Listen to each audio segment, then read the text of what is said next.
Hello everyone, and welcome to Tamriel's Tales. Today we're reading Effects of the Elder Scrolls by Justinius Polinius, which can be found in Skyrim and the Elder Scrolls Online. So let's go ahead and begin. It is widely known among scholars that the Elder Scrolls entail a certain hazard in their very reading. The mechanism of the effect has, at present, been largely unknown. Theories of a hidden knowledge and divine retribution were the subject of idle speculation with little investigation. I, Justinius Polinius, have undertaken to thoroughly document the ailments afflicted by the Elder Scrolls on their readers, though a unified theory of how they manifest continues to elude me and remains a subject for future study. I have grouped the effects into four, finding that the avenue of experience depends largely upon the mind of the reader. If this is unclear, I hope that a proper dichotomy will lay it plain. Group the first, the naifs. For one who has received no training in the history or nature of the Elder Scrolls, the scroll itself is, effectively, inert. No prophecy can be scryed, nor knowledge obtained. While the scroll will not impart learning to the uninformed, nor will it afflict them in any adverse fashion. Visually, the scroll will appear to be awash in odd lettering and symbols. Those who know their astronomy often claim to recognize constellations in the patterns and connections, but such conjecture is impossible to further investigate since the very nature of this study necessitates unlearned subjects. Group the second, the unguarded intellects. It is this second group that realizes the greatest danger from attempting to read the scrolls. These are subjects who have an understanding of the nature of the Elder Scrolls and possess sufficient knowledge to actually read what is inscribed there.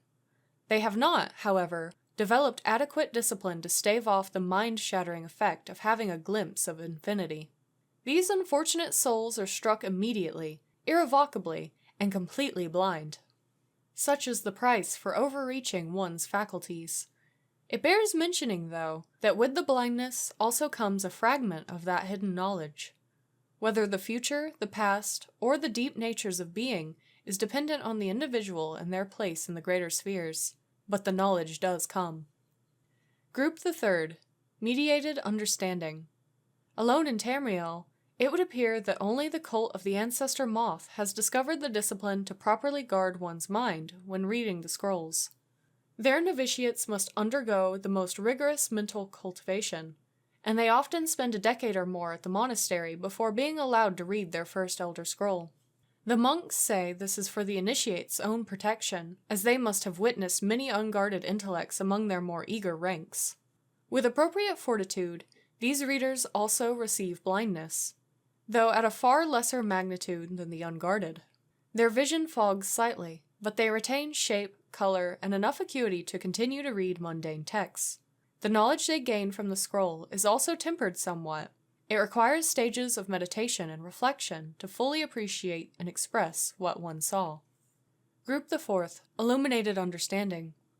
Between the previous group and this one exists a continuum that has, at present, only been traversed by the monks of the ancestor moth. With continued readings, the monks become gradually more and more blind, but receive greater and more detailed knowledge. As they spend their waking hours pondering the revelations, they also receive a further degree of mental fortitude. There is, for every monk, a day of penultimate reading, when the only knowledge the Elder Scroll imparts is that the next monk's reading shall be his last. For each monk, the penultimate reading comes at a different and unknowable time. Preliminary work has been done to predict the occurrence by charting the severity of an individual monk's blindness, but all who reach these later stages report that the increasing blindness seems to taper with increased readings.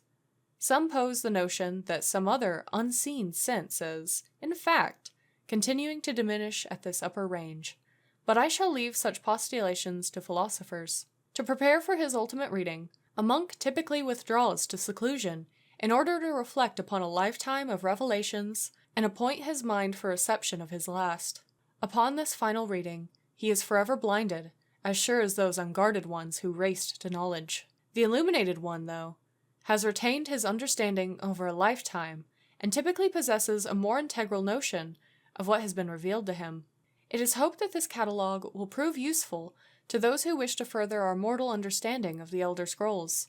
The moth priests remain aloof about these matters, taking the gradual debilitation that comes with reading as a point of pride. May this serve as a useful starting point for those hoping to take up such study. Thank you so much for listening today. I do hope you enjoyed it. If you'd like to support this podcast, maybe consider supporting my Ko-fi, Patreon, or Throne, all of which can be found by searching Tamriel with the extra LE at the end.